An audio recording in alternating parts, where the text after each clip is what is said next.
We can see here that the low E string is way too loud, and the D and high E strings are way too quiet.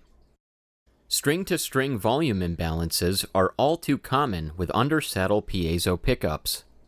But how do we fix it? First, we'll take a look at the saddle. Making sure the bottom of the saddle is flat is one of the first things to verify before moving forward. To remove the saddle, I first put a capo on the first fret to secure the strings near the tuners. Then I put a couple strips of Velcro together over the strings near the bridge. Doing this prevents the strings from getting tangled and makes them much easier to reinstall. I then use a Dunlop string winder to pull the bridge pins. I remove the strings, held together with the 2 strips of Velcro, and place them off to the side. This saddle came out easily by hand, but if you're having a hard time getting the saddle out, a pair of fret cutters, or do-it-yourself flush ground end nippers if you have a belt sander or bench grinder at home, work perfectly to pull out even the most stubborn saddles. I recommend sanding the saddle thickness down a little after removal so it's snug but not overly tight in the saddle slot upon replacement. Upon examination, it's clear that the saddle is extremely uneven. I'm using a dramatic lighting setup here for the sake of the video, but at home, you can simply hold the saddle on top of a machinist ruler and hold it up to some decent lighting to get a good look at the profile of the bottom. To correct this, I use a nut and saddle sander. The model I use is made by Guitar Builder online.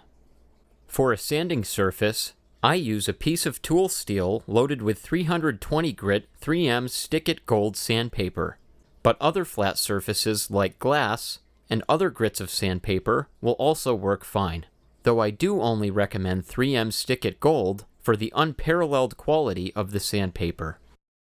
The saddle bottom is now completely flat, though it'll be a little too low, as I had to remove so much material.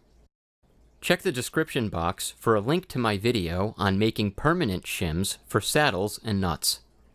But now, let's take a look and listen to the string-to-string volume balance now that we've flattened the bottom of the saddle.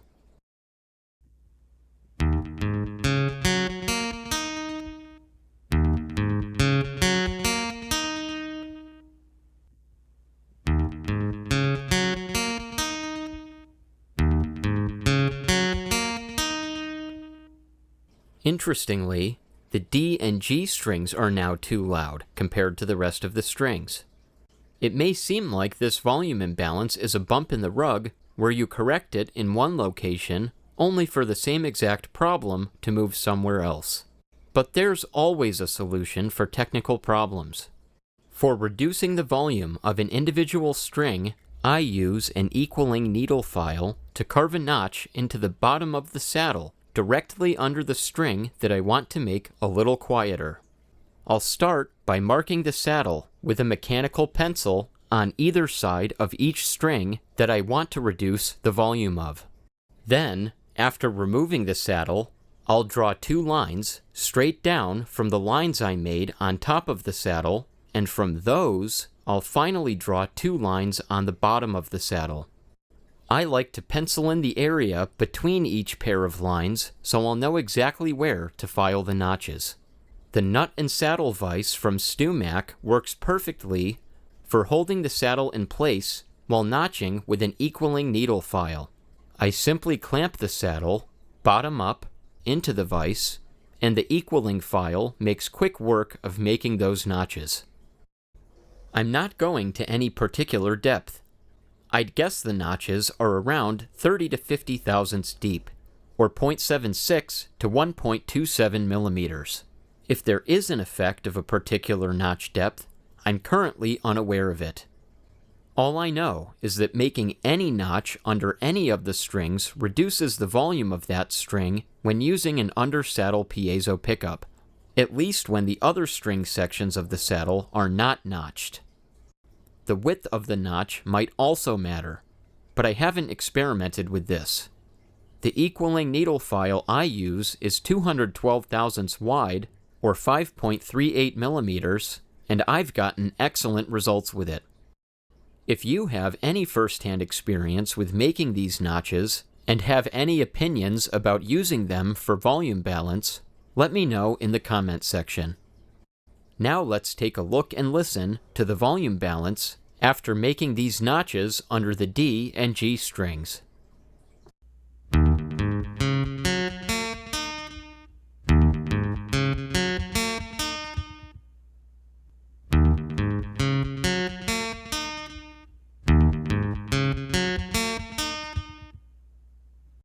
Close, but the low E string is a little bit too loud.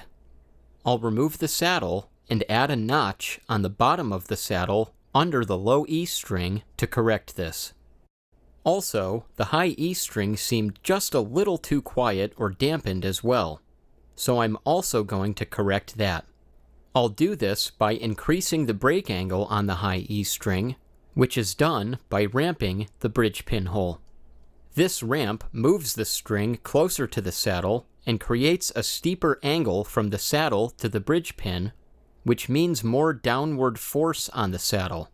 And that translates to more clarity, and with an undersaddle piezo pickup, which works by sensing mechanical vibration, increased volume as well. Ramping can be done with hand tools such as a bridge pin hole slotting saw and file from StewMac. It can also be done much more quickly with an end mill bit in a Dremel. A 28 thousandths bit for the G, B, and E strings, and a 51 thousandths bit for the E, A, and D strings should suffice, as these match the two slotting saw sizes that StewMac offers. I use diagonal cutters to clip some of the length of the bits as a precaution.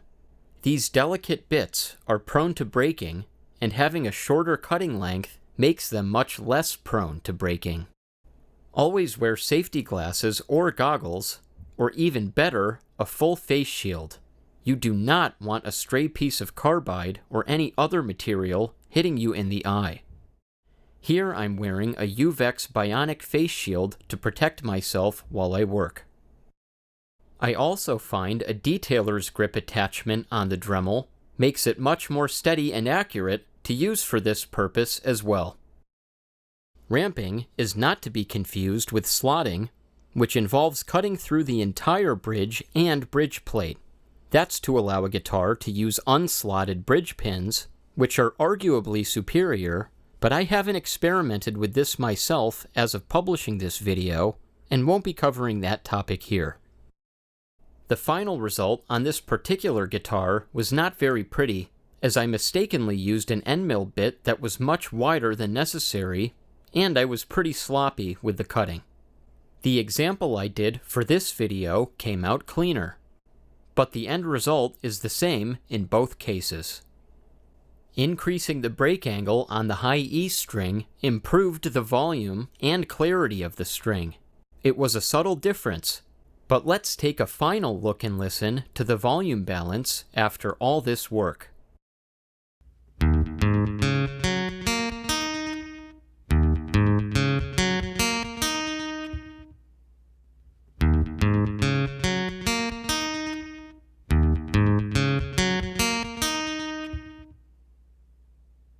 That's about as close to perfect as anyone can ask for.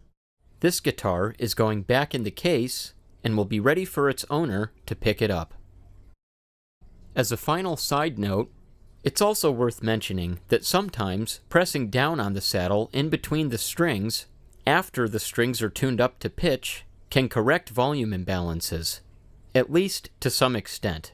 It's good practice to do this after making any modifications to the saddle to make sure it's fully seated. It's also possible that using a piezo pickup with solid housing as opposed to a bare copper sleeve would have better volume balance right off the bat. However, I haven't personally tested this, and it's possible that the same volume imbalances could exist and require the same techniques to correct. If you have any experience either way, let me know in the comments section. Hopefully this video was able to help you correct your piezo pickup volume imbalance issue, which is a very common and very frustrating problem. As always, stay tuned for more guitar everything. right here on Guitar MD.